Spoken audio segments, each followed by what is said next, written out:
अपना influence use करके अपने फॉलोअर्स बढ़ाने के बजाय यहाँ बात होनी चाहिए कि कलेक्टिवली हम लोग सब एज ह्यूमंस ह्यूमैनिटी के तौर पे कैसे मौमिता जी को जस्टिस दिलवा सकते हैं। ये नहीं कि उंगली उठाना कि सारे लड़के ऐसे होते हैं, बिकॉज लड़के तो सोल्जर्स भी होते हैं, लड़के तो उनके फादर भी हैं। मिस्टर चौधरी, क्या मिस्टर चौधरी पे भी निधि जी उंगली उठाएंगे? क्या उन सोल्जर्स की भी गलती है जो अपनी माँ की रक्षा करने के लिए लड़ते हैं, मरते हैं? ऐसे ही एक और नाटक कर रहा है सोमिल, जो कि एक आर्मी कैप्टन का लड़का होने के बावजूद इतने घिनौने हादसे पे ये देखता है कि उस लड़की की शक्ल कैसी थी और कैसे उसके साथ ये हो गया, जबकि उसकी शक्ल ऐसी थी, वो इतनी सुंदर नहीं थी। क्या हो रहा है हमारे समाज को? इस लड़के ने ये क्वेश्चन उठाया और अपनी सिक्स पैक को दिखाया, पर ये भूल गया कि ये जो सोच है उसमें कहीं ना कहीं प्रॉब्लम है। ये इंसान एंड्रू टेट को फॉलो करता है। ये सोसाइटी है हमारी, ये कॉम्प्लिकेटेड माइंडसेट है हमारा। मैं एक लड़की हूँ। मैं जब छोटी थी तो मुझे कपड़े पहनना अच्छा लगता था, अच्छे कपड़े। कभी वो छोटे हो सकते थे तो कभी लंबे पर अच्छे। जब मैं बड़ी हुई तो मेरे माँ बाप ने मुझे बोला कि ये छोटे कपड़े पहन के मत जाया करो। मैंने उनसे पूछा कि मेरे 5वें बर्थडे पे तो आपने बड़ी छोटी फ्रॉक पहनाई थी और वो कितनी सुंदर लगी थी, मैं कितनी क्यूट लग रही थी।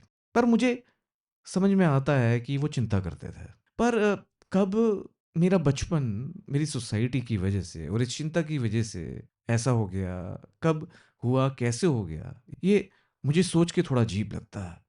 मैं बड़ी हुई, मेरे को पार्टीज करना अच्छा लगता है, मेरे को डांस करना बहुत अच्छा लगता है। ऐसे ही अपने दोस्तों के साथ एक पार्टी में डांस करते हुए एक लड़का आया, उसने मुझे प्रपोज किया।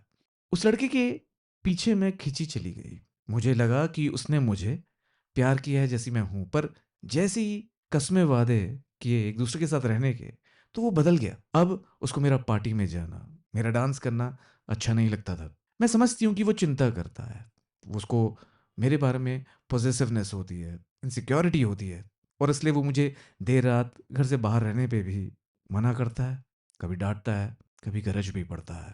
पर ये रिश्ता, ये प्यार कब गरजने में बदल गया, कब ये कैसे हो गया, थोड़ा सोच के अजीब लगता है। मैं अपने ऑफिस में, मैं जहाँ काम करती हूँ, वहाँ मेरे एक मेंटोर हैं, मुझे हमेशा गाइड करते हैं, मेरे बॉस हैं, मेरे गुरु हैं, मेरे दोस्त भी हैं।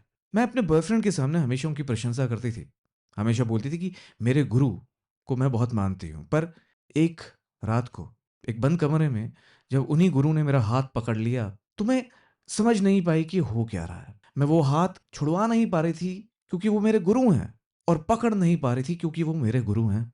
उनको तो मैंने मना कर दिया, पर एक बात मेरे दिमाग में रह गई कि जब मैं ये अपने बॉयफ्रेंड को बताऊंगी, क्या वो समझेगा? किसी को गुरु मानना छोड़ दूं, ये तो सही नहीं है। हर लड़के को, हर मर्द को गलत मानना शुरू कर दूं, ये तो सही नहीं है। पर लड़का होते हुए भी मेरा बॉयफ्रेंड ये समझ नहीं पाएगा, इस बात की चिंता है। और यही यही सोच के कि गुरु शिष्य का रिश्ता कब इतना कॉम्प्लिकेटेड हो गया, ये आज कैसा हो गया, यही सोच के मुझे बहुत अजीब लगता है। दोस्तों, ये कहानी नहीं है, ये हमारी सोसाइटी का चेहरा है जो एक कॉम्प्लिकेटेड माइंडसेट को दिखाता है। वो दिखाता है कि कैसे लड़कियां हमारी सोसाइटी में इंडिफरेंट फील करती हैं, और जब लड़के उनकी सहायता करते हैं तो कुछ ऐसी भी लड़कियां होती हैं जो सारे लड़कों को गलत बोल देती हैं। मुझे नहीं लगता ये लड़का और लड़की का कोई द्वंद्व है, एक लड़का लड़की की लड़ाई नहीं है। इनफैक्ट ये लड़ाई है हैवानियत से, गलत को साथ में आके उसको कंडेम करने की, क्रिटिसाइज करने की। पर जनरलाइजेशन एक बहुत बड़ी प्रॉब्लम है जिससे हमें बचना चाहिए। ये वीडियो जो मैं कर रहा हूं,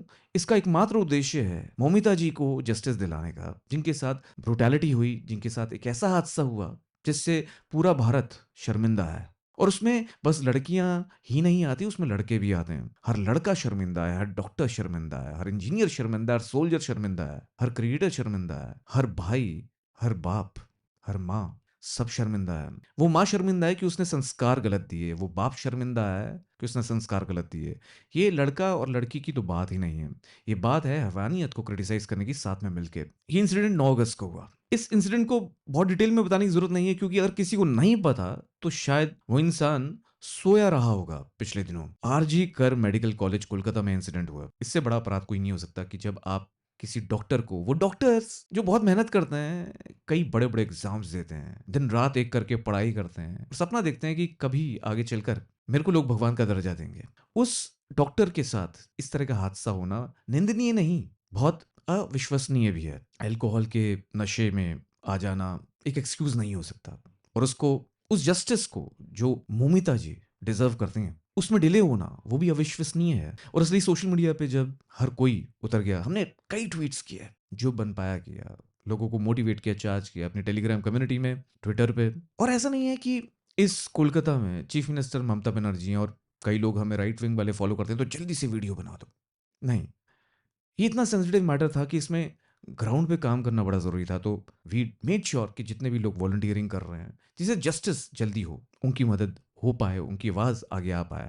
আমাদেরকে এমনও হয়েছে ওনারা বাথরুমে ঢুকে বলেছে আমাদের লোকানোর জায়গা দিন, আমাদের ওয়ার্ডে এসে বলছে যে আমাদের লোকানোর জায়গা দিন। অবস্থাটা নেই হলো তখন আমাদের অথরিটি বলছে তোমাদের সেফটি তোমাদের। आज मैं वीडियो बना रहा हूँ ये देखकर कि हुआ क्या अभी तक, और मुझे लगता है कि ऐसे मामलों में जस्टिस डिले हो जाता है। और इसमें एक फ्लिप साइड भी है। फ्लिप साइड ये है कि अगर जस्टिस बहुत जल्दी हो जाएगा तो कई बार ऐसे ही किस्सों को यूज करके कई लोग और अपराध करते हैं। हमने कई लड़कियों को देखा है कि वो जब लॉज उनकी फेवर में आ जाते हैं ऐसे किस्सों के बाद, तो उनको मिसयूज करती हैं, वुमेन कार्ड खेलती हैं, तो वो भी गलत है। पर at the same point of time सवाल उठाना कि हो क्या रहा है इस मामले में बड़ा इंपॉर्टेंट है। पर ऐसा नहीं होना चाहिए कि पॉलिटिकल प्रेशर की वजह से या प्रशासन पे प्रेशर की वजह से, अपनी इमेज की वजह से गलत कदम उठाया जाए, गलत लोगों को, इनोसेंट लोगों को बलि का बकरा बनाया जाए। पर हाँ, अगर आप कोई फैक्ट छुपाते हो और फैक्ट के सामने होते हुए भी ऐसी दलीलें देते हो जिससे पता चलता है कि आप किसी को डिफेंड कर रहे हो या करप्शन की बू आ रही है, तो वो गलत है। इसलिए आवाज उठाना और सड़कों पर उतरना भी बहुत जरूरी है। पर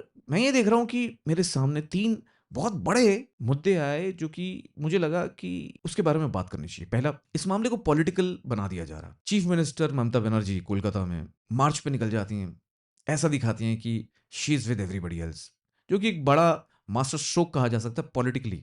पर इससे ममता जी के जस्टिस को मॉक किया जा रहा है और ये देख के मैं बहुत शर्मिंदा हूं। कई इन्फ्लुएंसर्स हैं जो इस तरह की दलीलें दे रहे हैं कि ममता बनर्जी पे इल्जाम लगाया जा रहा है। लेकिन वेस्ट बंगाल की चीफ मिनिस्टर ममता बनर्जी पर ब्लेम डाला जा रहा है। जो लोग उस स्टेट की मिनिस्टर्स हैं, लीडर्स हैं, क्या उनसे सवाल नहीं उठने चाहिए? तो ऐसा क्यों होता है? वही इन्फ्लुएंसर्स कभी कुछ बोलते हैं तो अब कुछ और बोलते हैं, बिकॉज उनका जो नैरेटिव है वो लेफ्ट चलता है। वो एंटी बीजेपी है, तो आज ममता जी पे अगर उंगलियां उठ रही हैं तो उनको उससे भी प्रॉब्लम हो रही है। वो न्यूट्रल होके ये नहीं देख रहे कि यहाँ ममता जी की बात हो रही है, यहाँ अपना पॉलिटिकल प्रोपेगेंडा मचाने की बिल्कुल जरूरत नहीं थी। ন্যাশনাল ফ্ল্যাগ সব জায়গায় পলিটিক্যাল কাজে ব্যবহার করা যায় না।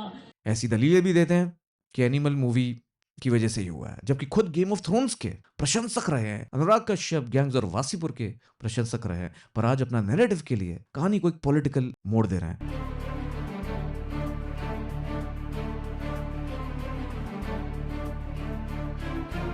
एनिमल और कबीर सिंह जैसी फिल्में, माँ बहन की गालियों को नॉर्मलाइज किया जाना, ये सारी ऐसी चीजें हैं जिससे माइंडसेट प्रोपोगेट होता है। Hold up.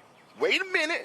Something ain't right. Gangs of Wasseypur एक मॉडर्न कल्ट क्लासिक मानी जाती है। इस 2 पार्ट स्टोरी ने इंडिया की बॉक्स ऑफिस में तकरीबन 61 करोड़ का बिजनेस किया था। ऐसी कुछ और पॉलिटिकल पार्टी के भी लोग हैं जो ममता बनर्जी पे ही उंगली उठा रहे हैं, पर ये नहीं बात कर रहे कि प्रॉब्लम कहाँ है। अवेयरनेस की कमी है, लॉ इन्फोर्समेंट की कमी है, करप्शन की प्रॉब्लम है, जो पुणे पोर्शा केस में भी देखा कैसे करप्शन की वजह से लैब टेस्ट भी चेंज हो जाता है। बिकॉज ऑटोप्सी रिपोर्ट में साफ दिख रहा है कि बहुत सारा सीमन, 150 मिलीग्राम सीमन अंदर पाया गया, पर उस तथ्य को ठुकरा दिया गया शुरू में। पर जब सीसीटीवी फुटेज में ये पता चला कि संजय रॉय वहां घुस रहे थे और उनका जो ब्लूटूथ कनेक्ट हो गया उनके फोन से, तो उनको अरेस्ट किया गया क्योंकि अब सबूत सामने थे। पर इसमें डिले हुआ और पब्लिक प्रेशर नहीं होता तो ये डिले रहता, और ये हमारा प्रशासन की प्रॉब्लम है, हमारे जुडिशरी की भी प्रॉब्लम है। और बात इस पे होनी चाहिए रादर देन पॉलिटिकल कि इस चीज को यूज करके कैसा हमें नैरेटिव चलाना है। प्रॉब्लम है प्रोसेस में, मेथड्स में, कितना स्टाफ है प्रशासन में, जो इन्वेस्टिगेशन टीम्स हैं किसकी रिस्पॉन्सिबिलिटी है इसको इन्वेस्टिगेट करने की, उसमें कितनी ट्रांसपेरेंसी है, ऑनेस्टी है, और उसके बाद डिसीजन कैसे हो रहा है, इस पर्टिकुलर हादसे की सिवियरिटी कितनी ज्यादा है, बात वहां होनी चाहिए। क्या लैप्सेस हैं कि बहुत सारे ऐसे केसेस होते हैं जिसमें सालों लोग हवालात में होते हैं और वो इनोसेंट होते हैं, और सालों केस चलते हैं और एक्चुअली में जिन्होंने गलत काम किया होता है उनको सजा नहीं होती। तो इस जुडिशरी और इन्वेस्टिगेशन प्रोसेस में हम कैसे स्पीडी काम कर सकते हैं विदाउट एनी करप्शन, ट्रांसपेरेंसी के साथ, बात उस पर होनी चाहिए ना। दूसरा, लड़का लड़की का मुद्दा कई लोग उठा रहे हैं, कई इन्फ्लुएंसर उठा रहे हैं कि सारे लड़के ऐसे होते हैं। निधि चौधरी जी, इनको ये नहीं समझ में आ रहा कि यहाँ अपना इन्फ्लुएंस यूज करके अपने फॉलोअर्स बढ़ाने के बजाय यहाँ बात होनी चाहिए कि कलेक्टिवली हम लोग सब एज ह्यूमंस, ह्यूमैनिटी के तौर पे कैसे ममिता जी को जस्टिस दिलवा सकते हैं। ये नहीं कि उंगली उठाना कि सारे लड़के ऐसे होते हैं, बिकॉज लड़के तो सोल्जर्स भी होते हैं, लड़के तो उनके फादर भी हैं। मिस्टर चौधरी, क्या मिस्टर चौधरी पे भी निधि जी उंगली उठाएंगी? क्या उन सोल्जर्स की भी गलती है जो अपनी माँ की रक्षा करने के लिए लड़ते हैं, मरते हैं? क्या उनकी भी गलती है? तो इस तरह का नाटक क्यों? लड़के के साथ भी टॉर्चर्स होते हैं, अपराध होते हैं, हरासमेंट होती है, और लड़कियों के साथ भी होती है। हाँ, पर हमारी सोसाइटी कुछ कॉम्प्लिकेटेड है, और वहाँ वक्तव्य, डिस्कोर्सेस की ज़रूरत है, डिबेट्स की ज़रूरत है, और इन मुद्दों को कॉन्शियसली, रैशनलिटी के साथ उठाने की ज़रूरत है। नाटकों की और नौटंकियों की ज़रूरत नहीं है, जो निधि चौधरी जी आप यहाँ कर रही हैं। ऐसे ही एक और नाटक कर रहा है सोमिल, जो कि एक आर्मी कैप्टन का लड़का होने के बावजूद इतने घिनौने हाथ से वे ये देखता है कि उस लड़की की शक्ल कैसी थी और कैसे उसके साथ ये हो गया, जबकि उसकी शक्ल ऐसी थी, वो इतनी सुंदर नहीं थी। क्या हो रहा है हमारे समाज को? इस लड़के ने ये क्वेश्चन उठाया और अपनी सिक्स पैक को दिखाया, पर ये भूल गया कि ये जो सोच है उसमें कहीं ना कहीं प्रॉब्लम है। ये इंसान एंड्रू टेट को फॉलो करता है।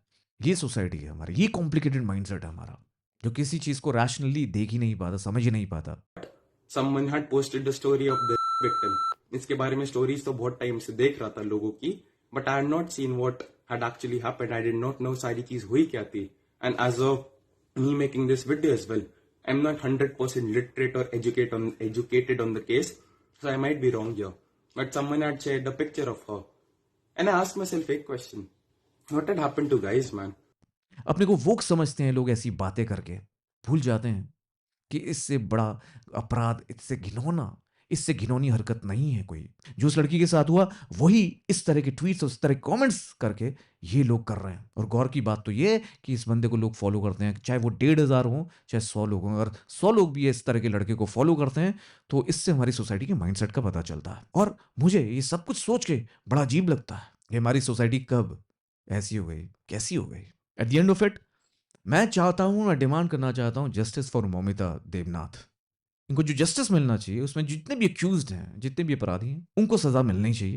At the same point of time, pressure की वजह से कोई गलत डिसीजन नहीं होना चाहिए, बिकॉज इस तरह का भुगतान कई इनोसेंट्स को करना पड़ता है। ऑनेस्टी से सोशल मीडिया पे और वेबसाइट्स के जरिए अपडेट्स होनी चाहिए कि इस केस में हो क्या रहा है। और मुझे लगता है ऐसे केसेस में तो बस एक ही पनिशमेंट है, वो है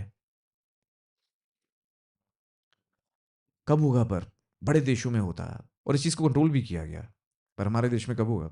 और आपको भी लगता है कि एफिशिएंटली हमारे जुडिशरी सिस्टम को काम करना चाहिए, हमारे एडमिनिस्ट्रेशन, हमारे पुलिस प्रशासन, सबको काम करना चाहिए, तो उनसे डिमांड करिए इसको पॉलिटिकल या इसको इस तरह का मैन वर्सेस वुमेन डिबेट ना बनाइए, या ब्यूटी वर्सेस बीस्ट का मुद्दा मत बनाइए। आप जरूर कमेंट्स में अपनी प्रतिक्रिया देना और अपनी दुआओं में मौमिता जी को याद रखना, उनकी पेरेंट्स, उनकी फैमिली को याद रखना। We can only hope that we can see a better society tomorrow. And for that, जो हम कर सकते हैं वो अपने कमरे में बैठ के इस पे चिंतन कर सकते हैं और बात कर सकते हैं, डिस्कोर्सेस कर सकते हैं, अपने आसपास के बच्चों को समझा सकते हैं, उनसे बात कर सकते हैं, जिससे वो ऐसी गलती कभी ना करें, या उनके सामने ऐसा कभी हो रहा हो या कोई बात भी हो रही तो उसको वहीं रोक दें, जिससे इन चीज़ों को कोई भी encouragement और मोटिवेशन ना मिले। मुझे ये भी लगता है कि पॉर्न इंडस्ट्री में कुछ रोक होनी चाहिए। लोग के दिमाग खराब होते जा रहे हैं।